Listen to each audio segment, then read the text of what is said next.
الأكاديمي. ضربة مخالفة ضد فرانكو، ما هي إعادة للهدف الثالث لمصعب ساسي. هدف ممتاز، كرة قوية وخادعة، ما نجمش الحارس كوسيكلا في سياجنال يتصدى لها. المحاولة الأخيرة انتهت بضربة مخالفة لصالح من فرانكو على اللاعب ألان يابوبلي. جماهير النجم الرياضي الساحلي طبعا ترفع في نسق ترشيحها، لأنه في الدقائق المتبقية مازالوا 3 دقائق على نهاية الوقت الأصلي.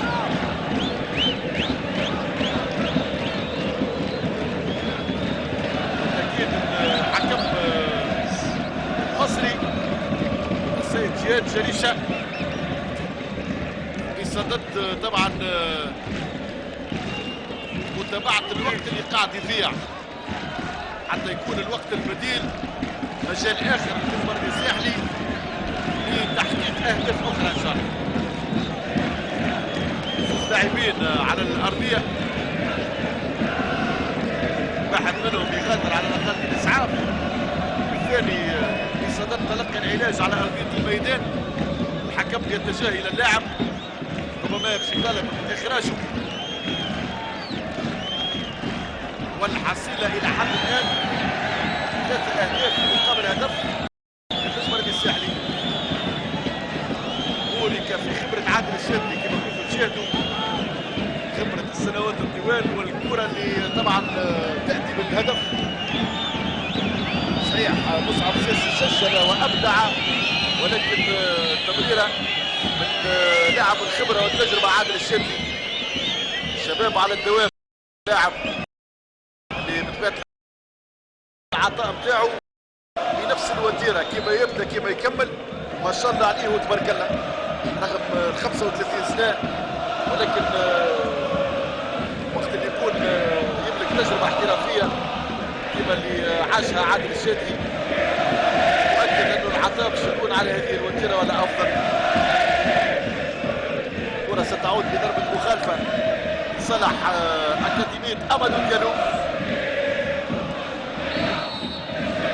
44 دقيقة لعب.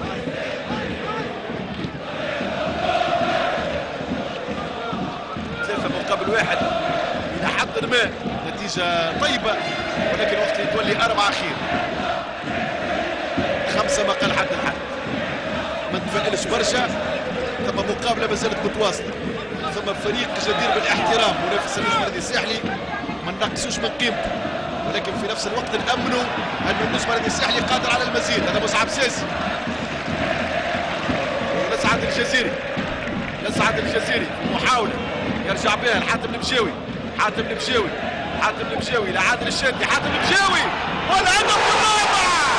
يا الله، الهدف الرابع، الهدف الرابع، الهدف الرابع، غير الهدف الرابع. حاتم المشاوي، حاتم المشاوي في 90 دقيقة في 45 يسجل. حاتم المشاوي في 45 دقيقة يسجل الهدف الرابع. 4 أهداف مقابل هدف. قوة شخصية النجم الرياضي الساحلي، الفريق اللي يضيع فرصة للجزاء ما يهبطش يديه، يقبل هدف وهو متقدم بهدفين ما يهبطش يديه، يسجل الثالث، يسجل الرابع، وربما يأتي الخامس، وربما يأتي الخامس. 4 أهداف مقابل هدف، حصيلة ممتازة. مازال الوقت، مازال الوقت، لأنه الحكم الرابع باش يرفع اللوحة للإشارة إلى الوقت المبدد. هذا طبعا كما نشوفوا في الصورة محب وقت الميدان، هو مرتقى الكرة على الكل. إن شاء الله لاباس، إن شاء الله لاباس. هاو تذكير بشريط الأهداف، هاو تذكير بشريط الأهداف لمن فاتته المشاهدة. هذا لمسة الشودي كانت تفتح النتيجة في الدقيقة 28. ضربة الجزاء اللي جات في الدقيقة 44 واللي ضيعها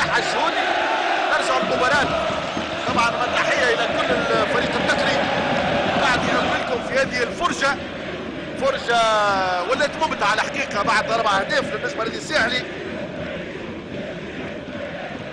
والكرة من جانب الفريق الإيفواري، لابد أن دفاع بالنسبة للنادي الساحلي يكون أكثر احتياط. رد فعل الفريق الإيفواري رغم اللي هو خسر 4 أهداف مقابل هدف، 4-1. إعادة للهدف الرابع، هدف ممتاز برشا كالعادة. عادل الشاذلي في الخدمة، وهذه المرة حاتم المشاوي يتوج العملية بهدف رابع بعد ما سبق مصعب ساسي بهدف ثالث. ودائما عادل الشاذلي رجل الكرات الحاسمة، الكرة الأخيرة اللي يلزمها برشا خبرة، يلزمها برشا تجربة، ونموذج يقتدى به العمل اللي يقوم به عادل الشاذلي في وسط ميدان النجم الساحلي، صانع الالعاب اللي طبعا يمهد ويعطي فرص التهديف لزملائه. هذا الحبيب مايتي غير اتجاه اللعب الى الاسعد الجزيري. جزيري خليها ويتعدى الجزيري، تتقص الى الدفاع الايفواري، ترجع من جديد لصالح الفريق الايفواري عن طريق تولاز داكو. عادل الشاذلي لحبيب مايتي، والكرة تضيع.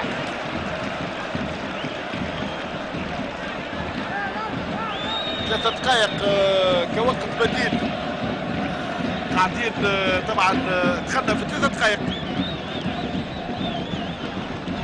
معلش قداش الحكم المصري قدر الوقت الضايع. المهم ان المباراة ما زالت متواصلة، والنجم النادي الساحلي بامكانه باش يزيد يسجل، يستغل طبعا الجانب المعنوي اللي ولى عليه الفريق الايفواري، ديما كذلك يرد باله من الهجمات الخطيرة والمعاكسة والمركزة اساسا على يمين السري. مهاجم رقم 18 صاحب الهدف الوحيد للفريق الايفواري، 4 أهداف مقابل هدف، 4-1. النجم متقدم في النتيجة في جولة الذهاب للدور ثمن النهائي لكأس رابطة الأبطال الأفريقية. رضوان الفالحي يخرج بالكرة، رضوان الفالحي باتجاه عادل الشاذلي، ثم لطيفي، ثم مصعب ساسي بوصول الكرة يعمل الترويج. مصعب ساسي قدام قائد الفريق الإيفواري، مصعب ساسي إلى أيمن اللطيفي، والدفاع يتدخل قدام أيمن اللطيفي، تمشي الكرة في التماس، رمي التماس لصالح النجم النادي الساحلي. النكحل في اتجاه مايتي عادل الشاذلي، والدفاع وأيمن اللطيفي بد أنه يضغط على المدافعين لأنه الأخطاء تأتي بالأهداف. والكرة لصالح الأكاديمية، محاولة المرور، يتصدى حاتم المشاوي ثم فرانكوم في اتجاه عادل الشاذلي، ينطلق عادل الشاذلي يتوغل في اتجاه لطيفي، أيمن لطيفي لحاتم المشاوي، يوزع حاتم المشاوي، الخامس يضيع على حبيب مايتي، فرصة تسجيل الهدف الخامس يضيع على حبيب مايتي. كرة مشت مليح من حاتم المشاوي لحبيب مايتي، توقيته ما كانش ربما بعض الاعشار، وفي يده الاونه بالضبط. الحكم المصري جهاد جريشه يعلن عن نهايه المباراه بفوز النجم النادي الساحلي ب4 أهداف مقابل 1. شريك الاهداف لمسه الشوط يسجل في الدقيقه 28، ضيع ضربه جزاء في الدقيقه 44، ثم نسعد الجزيري يسجل في الدقيقه 9 من الشوط الثاني. رضوان الفالحي ضيع ضربه جزاء في الدقيقه 13، يليك يسجل الهدف الاول للفريق الايفواري. هذه اعاده للهدف الرابع، حاتم المشاوي هدف ممتاز قلت في الدقيقه 16. مصعب ساسي يسجل في الدقيقه 40، وحاتم المشاوي يسجل في الدقيقه 45 من الشوط الثاني. اجمل تحيات كل الفريق التقني، عبد الرزاق التومي في التنسيق، نبيل بالسيده في الاخراج، كان معاكم في التعليق توفيق الخيري. ما تغيروش القناه، في 6:30 تشاهدون على القناة الوطنية الثانية نقل مباشر من سوسة من القاعة الأولمبية لمباراة الدور نصف النهائي لكأس رابطة كأس الأندية البطلة في الكرة الطايرة بين النجم الرياضي الساحلي والأهلي المصري، مع التمنيات بالتوفيق والنجاح لكل ممثلينا في كل الرياضات. أجمل التحيات من توفيق الخديري، وتصبحون على خير وإلى اللقاء.